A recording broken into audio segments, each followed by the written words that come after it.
Gridwise just came out with their annual gig report for 25 earlier today, and it had some great key takeaways from it. So we're going to be talking about that now, and yeah, pretty interesting to see. So Gridwise launched its annual gig mobility report, revealing key insights into gig mobility from 24 and trends shaping into 25. So some of the key findings are drivers are working more, earning less.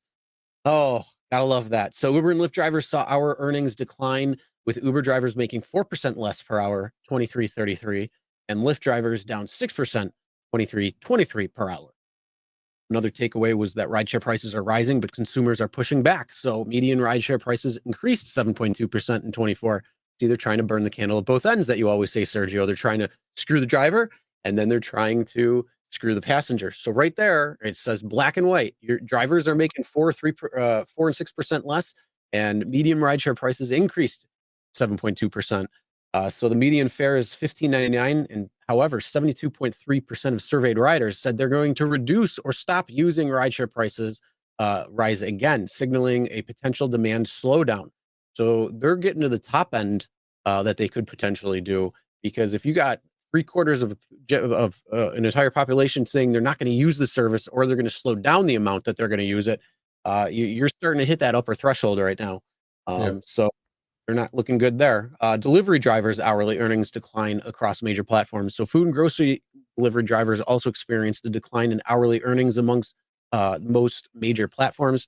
Uber Eats drivers saw a 5% drop in hourly pay to $14.96 an hour. DoorDash drivers' hourly earnings fell by 3% to $12.23.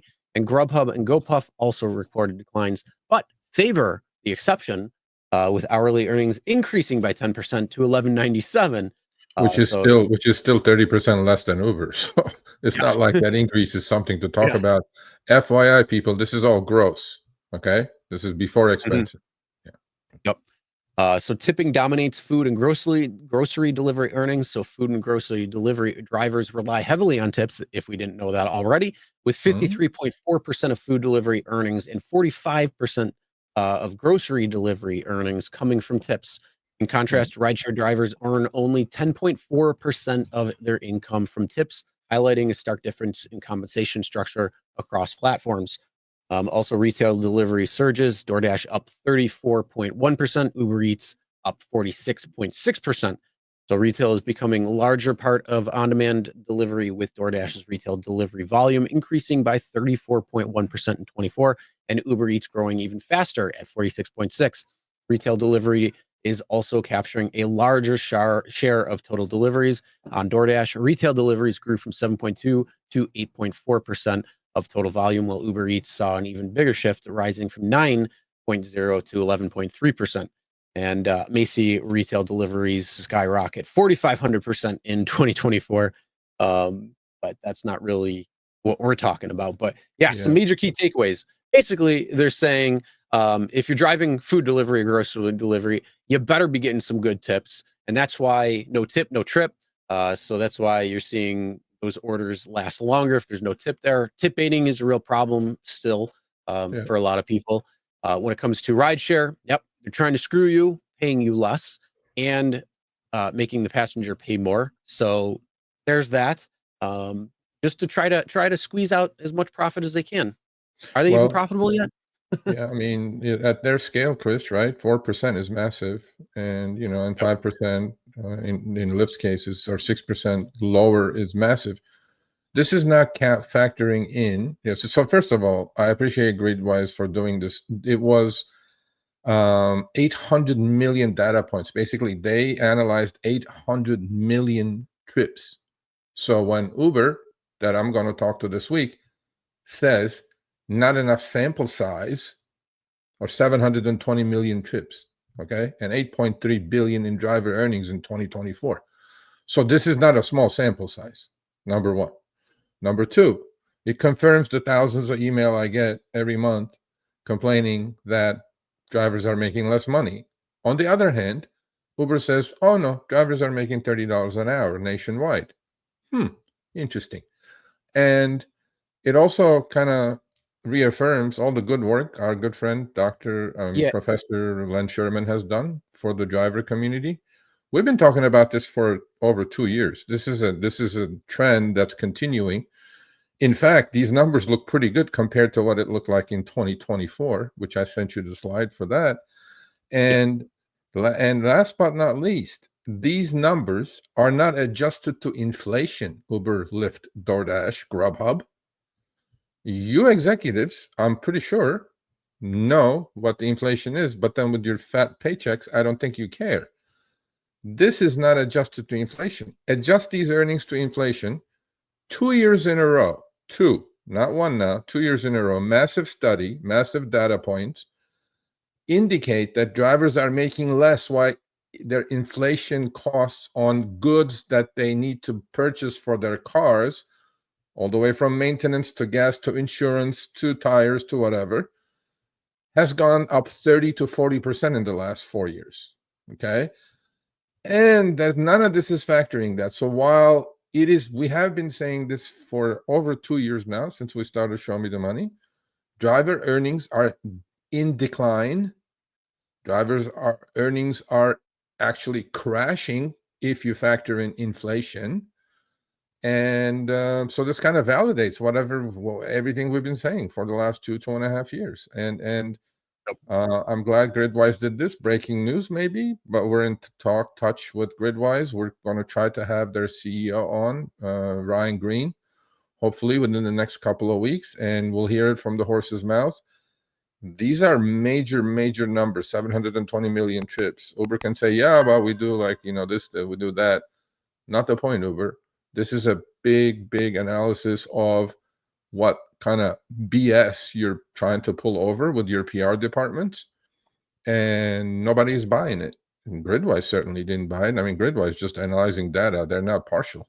We're partial to the driver's side, obviously, but so all the emails we get, and that means we're not smoking crack here, Chris. I know somebody's smoking crack up in San Francisco and New York, in the HQ, but not us. And so it kind of validates that all the drivers complaining to me are not crazy.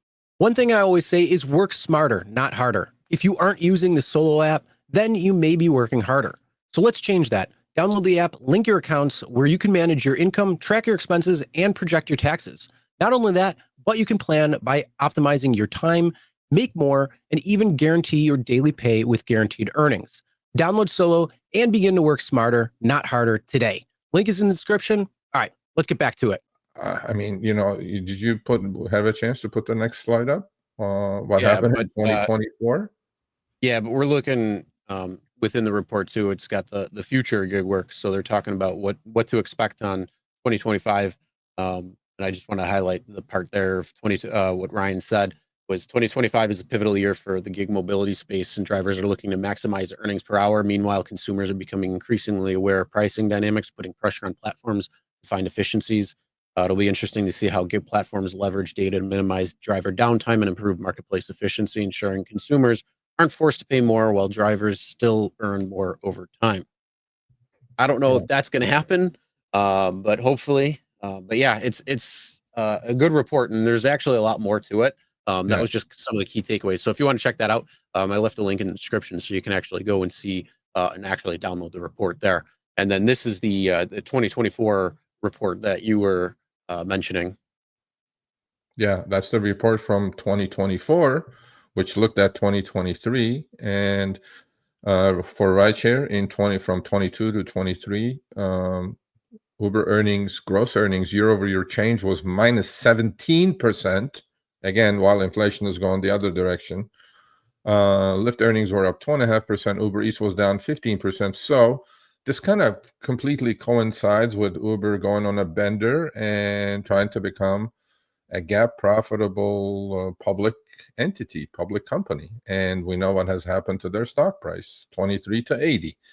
And the cuts continued into 2024. And I'm sure Gridwise will do another wonderful report in the end of 2025 for 2025. And, if I'm still around, we'll talk about that. But driver earnings are going this way, and inflation is going this way. And whenever Uber says, oh, drivers are earning $30 per active hour nationwide, you keep smoking crack, Uber. It's okay. You can't spin this. I mean, they're going to spin it. I'm sure they'll come up with their own blog tomorrow or next week or something. But yeah, those are the edge cases. Yeah, there are no 720 million edge cases here. Those are the edge cases. Yeah, They cherry pick the data. Yeah. I mean, yeah, it's ridiculous. It's ridiculous. It's tough. That's why you just got to do what you can and be smart. And that's why we say you got to work smarter, not harder, on these things. And hopefully, there will be some light at the end of the tunnel.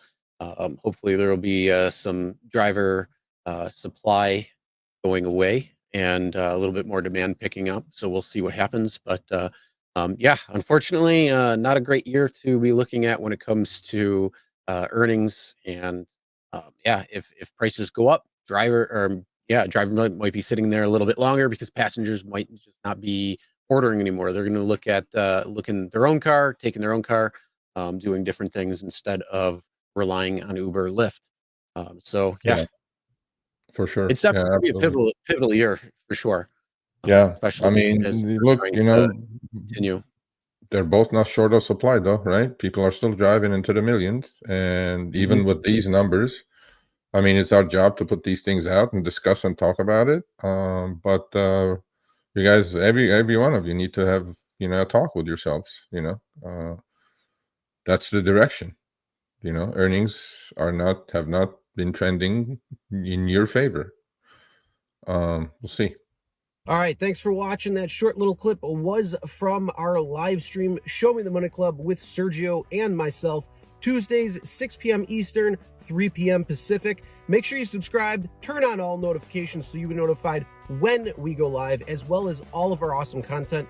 Make sure to check out this video right here, which will take you to the entire live stream, or check out this video right there. All right, drive smart, everyone.